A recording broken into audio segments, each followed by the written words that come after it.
Everybody, everybody, take your meds. Ah!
Wrong button.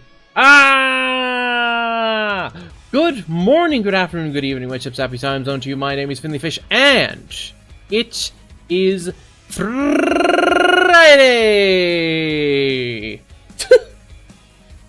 I slept in today. Like, quite a bit. I considered waking up like the regular time and being like, let's do some more grinding before stream, but the Final Fantasy XIV streams tend to be quite exhausting. Which does actually lead into the next topic of conversation, which is this is going to be the last Final Fantasy XIV stream for a bit. It will be back, it will be back, it will be back, it will be back. But, just given everything that will be coming up shortly, I am going to have to lock in and focus on other things. Including, by the way, 13 Sentinels, which has been on the blackboard for quite a while. Like, starting next week, Friday and Saturday should both be 13 Sentinels days. Do I have time to eat? Probably, Nick. I don't think I've even started the next Hildebrand quest line yet. Or have I? I think I, like, barely started it. Also, thank you for 33 months at Tier 3, Nick. What the heck? That'll pay for the KFC I had. Hehe. Or something like that. I don't know. But yeah. We're locking in on some stuff.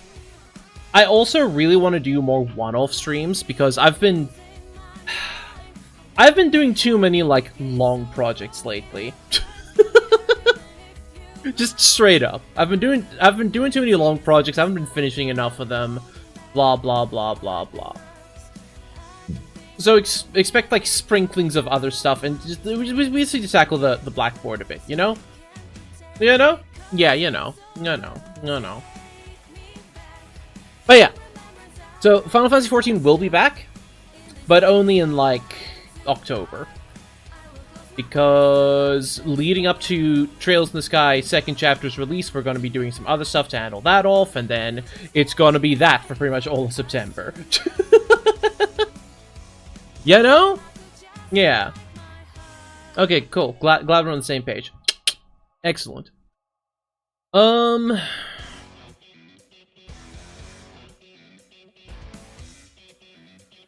I think that's pretty much all I need to talk about. 245 stream streak, let's go, Trogdor! Let's go. Hell yeah.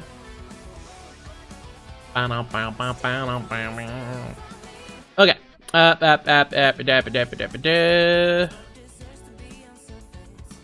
I am still really excited about the Terra Enigma announcement, but that is next week's problem? Yeah, it's Monday. That's happening on Monday. It's happening, like, during stream, though. Oh, well, we'll see what happens. We'll see what happens, basically. I don't think there's anything else I need to yap about. What is this? Don't care. Lovely. Welcome in, person! How you doing? Alright, let me watch again.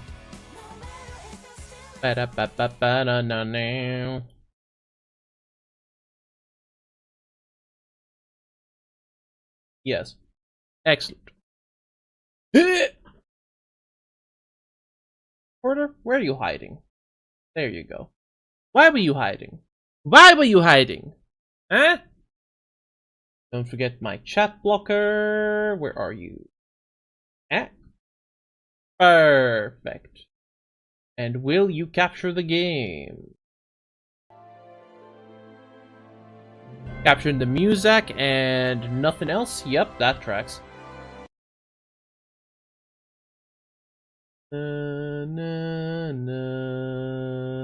There we go. Beep beep boop bop beep.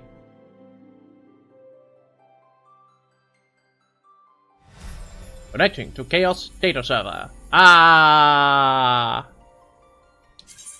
Logging into Spriggan.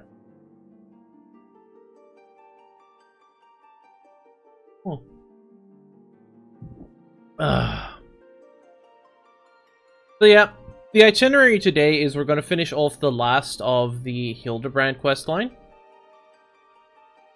And then, honestly, I'm just going to go fuck around in Gold Saucer for a while. Because even though I got a good night's rest, I'm still... I don't know how to put it. I might be a little burnt out of the game already. So it might even be a good thing that we're taking a break from it. Because, I mean, I've mentioned this many times before, but I am not a fan of MMOs. I do not like MMORPGs. I'm not a Memorpager man. Now, Manderville man, that I am. Alright. Hildebrand's onto something, or at least he thinks he is. Last thing we saw was, like, the dude with the hair tonic who lost all his hair again. That's the last thing I remember. It's all becoming clear to me now. That dear old woman's testimony has confirmed that which I had suspected from the start. Like a zombie picking away his rotting flesh, Hildebrand, agent of inquiry, inspector extraordinaire, has peeled away the foul scab of uncertainty to reveal the truth within. Open your ears and feast your minds on the fruits of my flawless seduction. Yeah. It's all about the framing. It's all about the framing. It makes such a big difference. Ahem. Our phantom thief is a phantom indeed. A wayward spirit caught between the realm of the living and dead for nigh on centuries since meeting a tragic end on the battlefield. Crazy. As such, our course of action is clear. We must placate this tortured soul that it might abandon its vengeful vendetta and travel to the next life in peace. Narrative keep pushing forward. I'm so looking forward to that. But what is the true nature of the Spectre's grievances? Without this knowledge, we cannot hope to assuage its rancor. Let's begin our search for the Thaumaturge's Guild. Doubtless the tomes there contain a wealth of knowledge on the ill blood between the sibling nations. Notwithstanding the objective stupidity of everything else that came out of your mouth, some knowledge of Cyrodium might serve us well. Go research as you will, and do take as much time as you need. You're going to to me, Inspector Riordan. Whatever knowledge to be gleaned at the guild, it shall not escape my inspector's eye. In other words, I have to do all the work? I'm guessing. Hee hee. No! Ugh. In other words, I have to do all the work.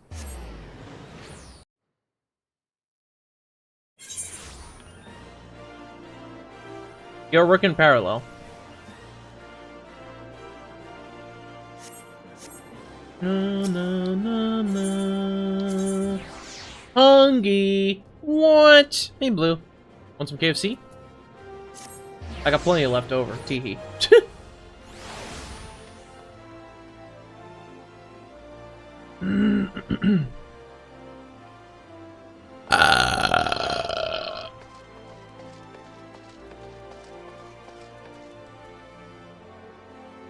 No one liked that guy anyway. Hope you seasoned him properly. Researching ancient future in Old Dawn, Sildy, are you? Most impressive. Young people these days show so little interest in learning from the past. And now, please say I have more than the passing familiarity of ancient history. To understand the history of sibling nations, one must go back further still, to the birth of their mother nation, Belladia. The Fifth Vestal Era was an age of untold wonders. When the arcane arts burgeoned, the great civilizations that commanded such powers flourished. As age of enlightenment went last, however, power bred avarice, and avarice bred resentment. Culminating in the War of the Magi, which brought the great floods of the Sixth Umbral Calamity, which in turn swallowed once proud nations and left a battered wasteland in its wake. Mages were reviled and persecuted for having caused this catastrophe, with many forced to leave their homelands or face death. There was a small band of those survivors that found their way to Thanalan, where they would found the nation of Belladia some 8 centuries agone. I imagine. A government of mages, by mages, and for mages. Okay, Razor. What wonders might have been wrought had Belladian civilization survived this very day. Alas, was not to be. Okay.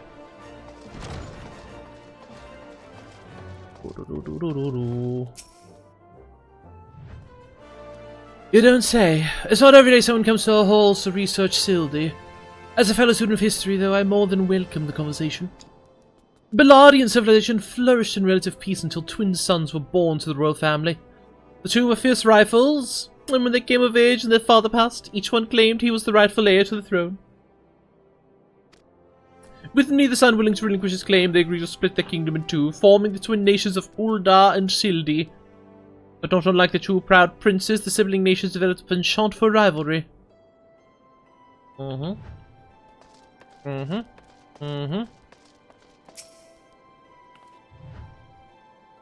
Greetings, traveller. You would learn of the war between Uldar and the fallen Sultanate of Sildi. It would be my pleasure to enlighten you. The two city-states coexisted for several generations until the bad blood between them boiled over, culminating in outright war. As you might deduce from the present state of affairs, Uldar emerged victorious, leaving its once proud sibling nation in smouldering ruins. As the histories tell it, the battles fought between the sister nations were the stuff of nightmares. In a desperate attempt to overcome Uldar's superior numbers, Sildian alchemists devised the most horrific stratagem. Employing a frightful formula known as the Trader's Spurn, they brought their fallen warriors back as undead soldiers.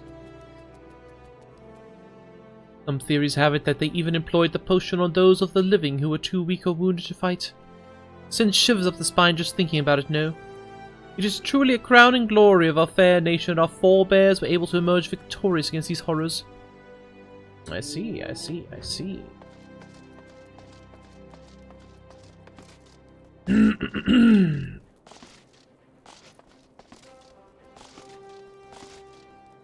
A Guildmaster Kokobuki. Boy, there's a lot of Lalafels in this guild, huh?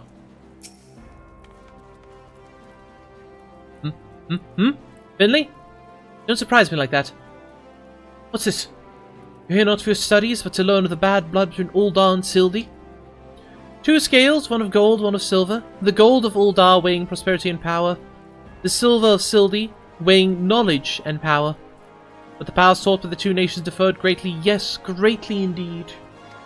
The power wrought by Uldar and prosperity was that of justice and good, while the power wrought by Sildi and knowledge was horrific beyond belief.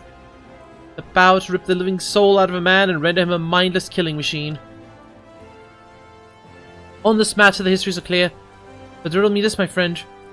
Who writes the histories and what is to say of the words writ within? Yes, truth can be elusive and fickle as the shifting sands. As one example, do you know that in the war against Sildi, Uldar and Amalia warriors fought side by side? Likely you did not, and neither did I until I encountered a faded passage in an ancient text very deep in our archives. And yet in the histories read by the populace you'll see no mention of this most fascinating fact. Might it be that someone at some time deemed this particular truth less than convenient? But I've said enough already. History is written by the winners, y'all!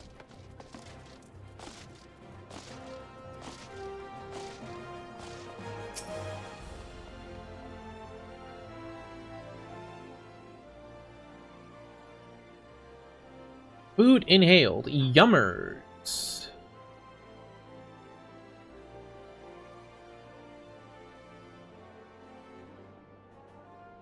Ba-na-na-na. My ever-loyal associate, tell me, what have you learned from your questioning of the scholars in these halls?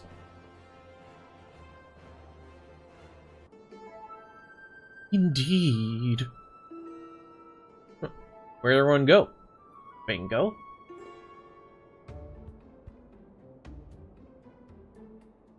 Well, you see, Seth, boat not only goes binted, it already has gone binted.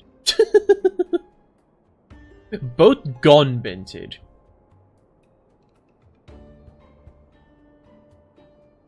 Yes. Let us take a moment to review and allow my peerless powers of deduction to work their magic. A war of succession divides the great civilization of Belladia, giving rise to the sibling nations of Uldar and Sildi.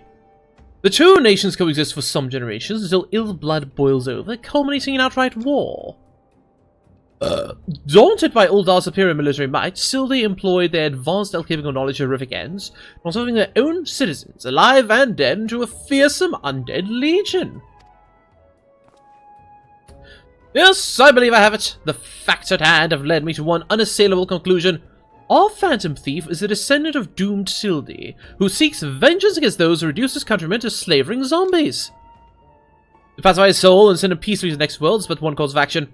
We must find the Sildian statesman who conceived this dreadful stratagem and have him apologize to the thief in person for the suffering he's wrought.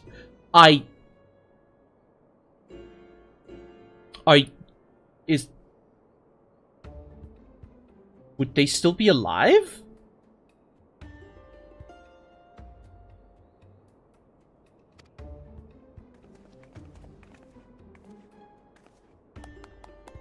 A brilliant plan. Perhaps you'd like to go find yourself a shovel and dig the statesman out of his grave yourself. I has been having done that. Yeah, exactly. Precisely so.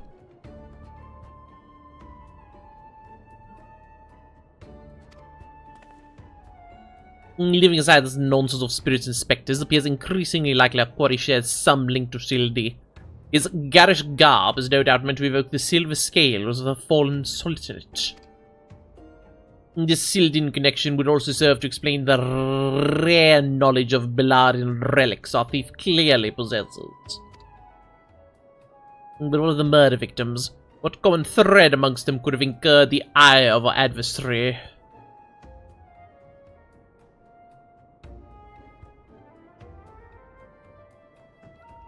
Try and think logically about it instead then, Seth.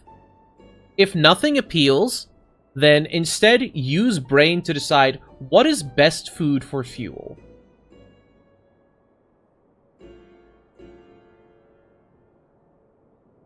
Brain bad? Okay, let me help. Protein. Protein good. Protein good.